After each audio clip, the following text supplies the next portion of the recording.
Selamat malam, saudaraku. Shalom. Saudaraku, di tengah-tengah kesesakan kehidupan kita, janganlah kita menjadi putus asa. Janganlah kita merasa sendirian menghadapinya. Karena kita punya Tuhan yang senantiasa bersedia dan mampu menolong dan melepaskan kita dari setiap kesesakan kehidupan kita. Saudaraku, sebelum kita mengistirahatkan badan kita di malam hari ini, mari kita sejenak membuka hati kita, membuka diri kita untuk membaca dan merenungkan firman Tuhan.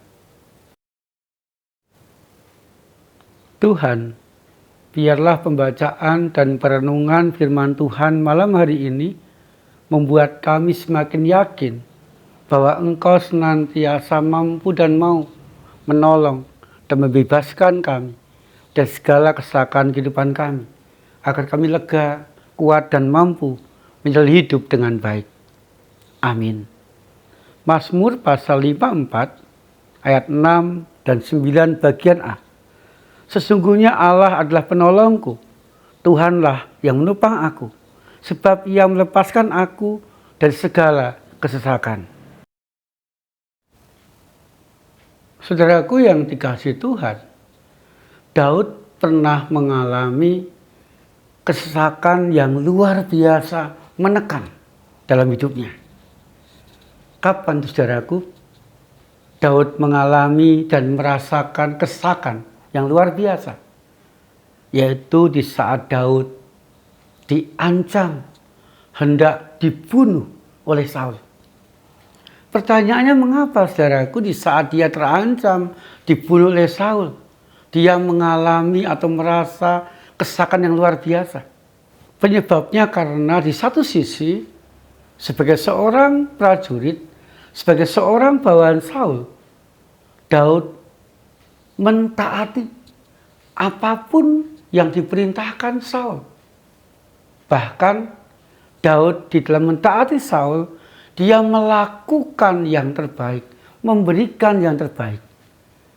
Sehingga bersama dengan Tuhan, Daud sudah memberikan banyak kemenangan kepada Saul. Banyak prajurit, banyak bangsa sudah dikalahkan oleh Daud.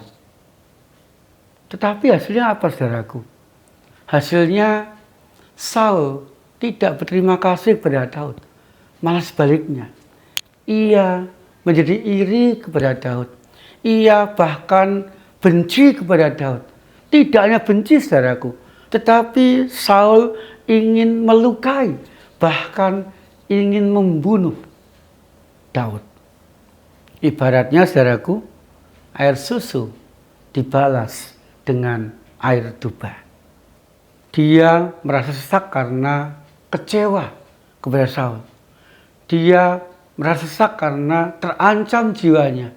Dia merasa sesak karena harus bersembunyi, berlari untuk menyelamatkan diri dari ancaman pembunuhan Saul.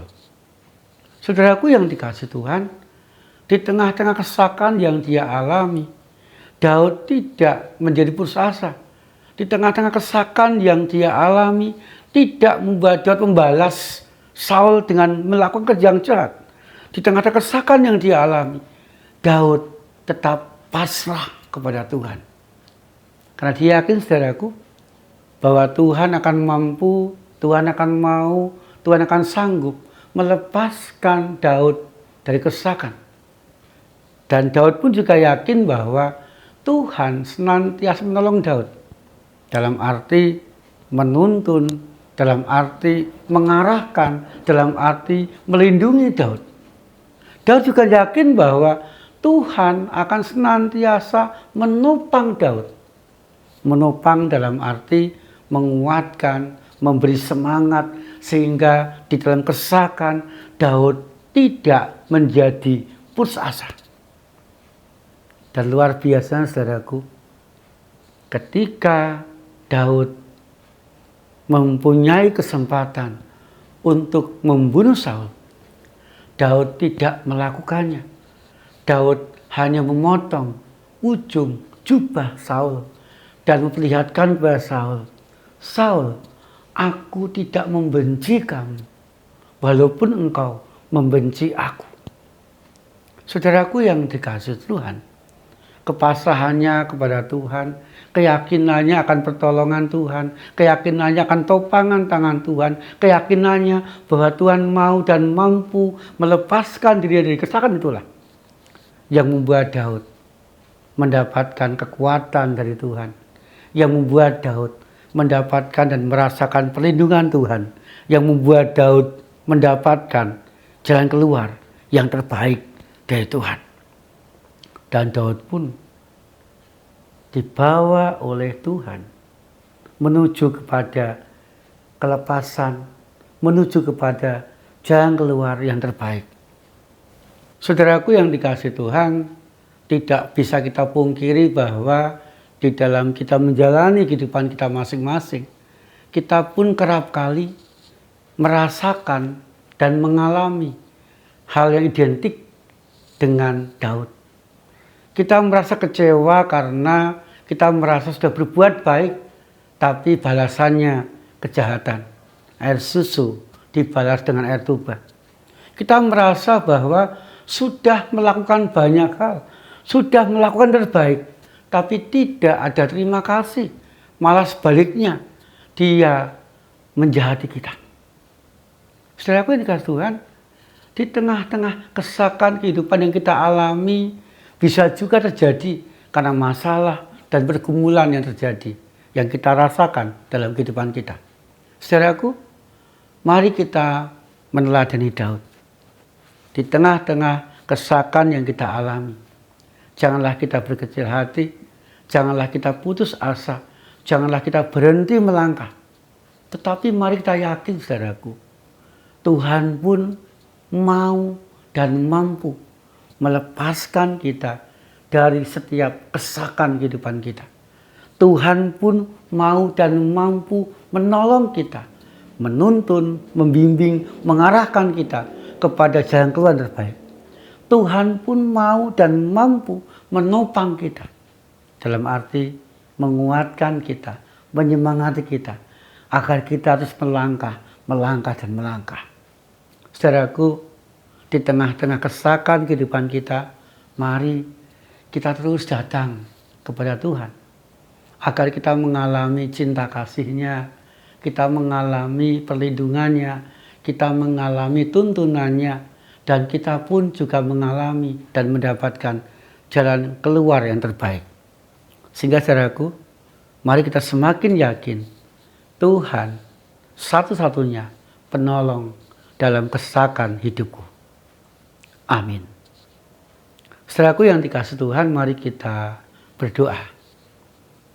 Tuhan, malam ini kami sungguh menyerahkan setiap pergumulan kami, setiap permasalahan yang kami hadapi, kekecewaan kami kepada orang-orang sekitar kami yang tidak jarang membuat hidup kami sesak dan sangat berat ke dalam tangan-Mu. Agar Engkau sungguh-sungguh melegakan kami ya Tuhan, di dalam setiap kesesakan itu. Biarlah yang terbaik kami dapatkan dalam kehidupan kami. Malam ini Tuhan, kami menyerahkan setiap anggota keluarga kami menyerahkan pelayanan kami menyerahkan pekerjaan kami menyerahkan anak-anak kami yang sekolah atau kuliah atau bekerja. Biarlah semua mendapatkan berkat dan meraih yang terbaik dari Tuhan. Berdoa bagi yang sakit, biarlah malam hari ini Tuhan menjamah mereka dan Tuhan beri kesembuhan bagi yang sakit. Di dalam nama Tuhan Yesus Kristus kami berdoa. Amin. Saudaraku, mari kita jalani suka duka kehidupan kita bersama dengan Tuhan, agar kita mengalami kelegaan di sepanjang hidup kita. Tuhan Yesus senantiasa menyertai dan memberkati kita.